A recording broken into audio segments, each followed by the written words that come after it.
No, are you streaming gaming? Yeah, of course I am. I find it's a good way to stream this game at the same time as having a lot of fun. Alright, people, he's gonna play it on expert to break his controller. I mean, I've already maybe I've done it on hard, so maybe for several missions I could do on expert. Oh. Hello. I'll start from the beginning with that, shall I? Yeah. Skip the credits. Why do we gotta see the credits? I like to have the credits. I like to have it stored on videos when I put them up online as well. I feel that developers need more screen time to be thanked for the games, whether they're good or bad. Just say thank you and skip it. There you go. There you go. That's the way you're playing it, right? You beat it, so you gave him like hours of your time to thank him. Yeah, saying game developer is not a.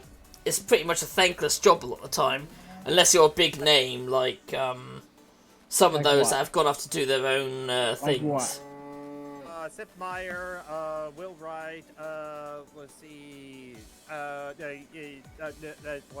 Schafer, Castlevania guy, Castlevania. You don't even know the Castlevania guy. Hideo Kojima, as well. We know Hideo Kojima well. Exactly, but that's what I'm saying. He's a well-known developer, but obviously there were other developers working with him that made... Because he makes games like movies. Yeah, but I'm saying there were other people who were involved in it, weren't there?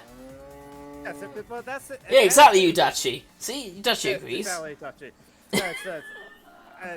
And that's it. And this is actually a kind of a problem. It's kind of like when suddenly history is like the great man of history, when it's really just like, okay, yeah, there are some people you can look at and see like who they are, but like no, like history is also done by a large group of people or like movements and like that sort of thing. But it's always that kind of dichotomy. It's like, hey, do you follow the great man of history kind of like theory of like a history, or do you think like history is more than just like one man and one person, as it were? Like it's rugged individualism or collectivism, as it were.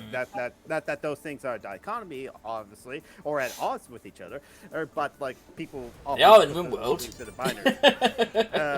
But yeah, I agree with you. Like GTA is like it's a collective effort in order to make a video game, and like but people just love the scoop of like the journalist scoop of like the auteur theories, as it were. So it's just like the Mega Man guy, the Castlevania guy, and then some of the few ones are actually names that we know of, like Hideo Kojima. I mean, I forgot the name of the guy in Castlevania, but it was well known because he did the oh, what was it called? The that Kickstarter for Bloodstained, Ritual of the Night. We only know Steven Spielberg. Because that's the directors, and that's yeah, and we're talking about video games, not movies. Yeah, but the directors of video games. So who's the director of Sonic Racing? Yes. Oh yeah, here's another director of video games, David Cage. But fuck that asshole. Yeah. David Cage, Emotions. Oh, David Cage? You're talking about Heavy Rain? No, just David Cage himself. The man who once said, "Oh, but now that technology's moved along, with better polygons, I can create better emotions." As if games have to have really high graphics to get emotions across. Yes. Which you'd only say that if you were a fucking hack and you were terrible at your fucking job. You know? He's technically right, because if we can see their eyebrows and their lips, you know, stuff that we normally view on a human being, when they're sad or... That's physical appearance, that's not emotions. You can get a lot of emotions out of games. Got better, you can get a lot of emotions out of fucking PS1 games. You know? And you can't even see their expressions. I do feel emotional when I look at a Tetris block. But you need good writing, and unfortunately, yeah, David Cage was never good at that. He just like, for video games, he seemed better than most, which was a low bar at the time he made Fahrenheit. Indigo Prophecy. It was originally called Fahrenheit, but then changed it to Indigo Prophecy, and then like Beyond Two Souls, and then like Okay, yeah, Elliot Page was in Beyond Two Souls, and like Elliot Page, it was in his contract at the time. It's just like no nudity, as it were. But granted, Elliot Page did not like pose nude as it were for like the 3D rendering as it were. It was just some pervy developers, if I remember. Yes, it was perfect developers. In the original game, there was a shower scene, but there was something blocking it. However, people have found hacks that can hack that game, and so it's like, oh yeah, there's like Elliot Page button in that shower scene right there and there. Oh yeah, Elliot Page was like rightfully pissed. So like, yeah, I completely agree with Elliot in that.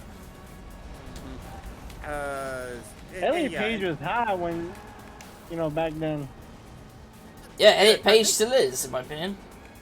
Yeah, I agree, actually. I don't mind them hot now. But they're their own person. Yeah, exactly. But, like, yeah, David Cage, another reason why I say fuck that asshole is because he said, like, it was overheard and, like, from a source that said that, like, he says, my games are enough for the F word for rhymes with Max.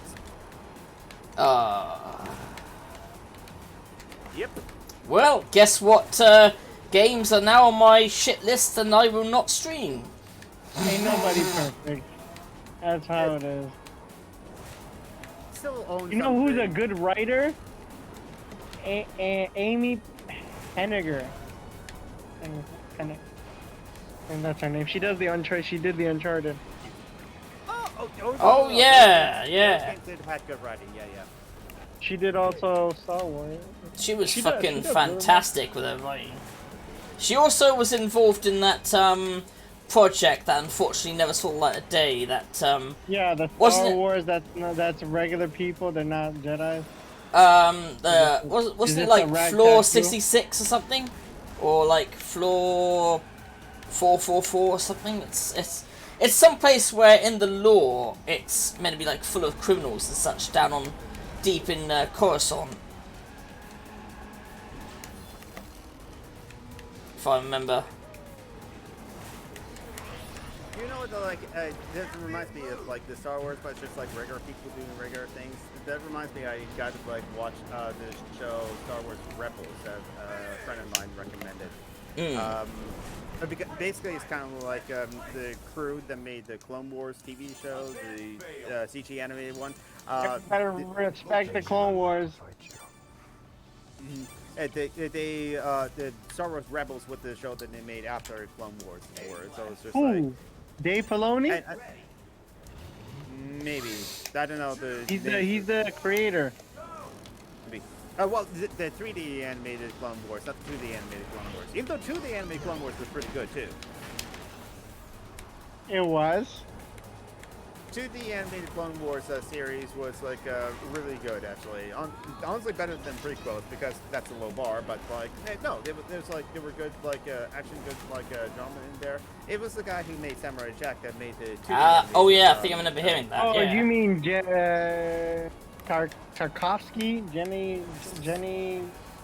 Yeah, Jenny whatever the fuck his name is. I forget his name. Got a weird name. Jack. Oh, watch out. Oh, he's got an exotic name. That's what I call it. Exotic.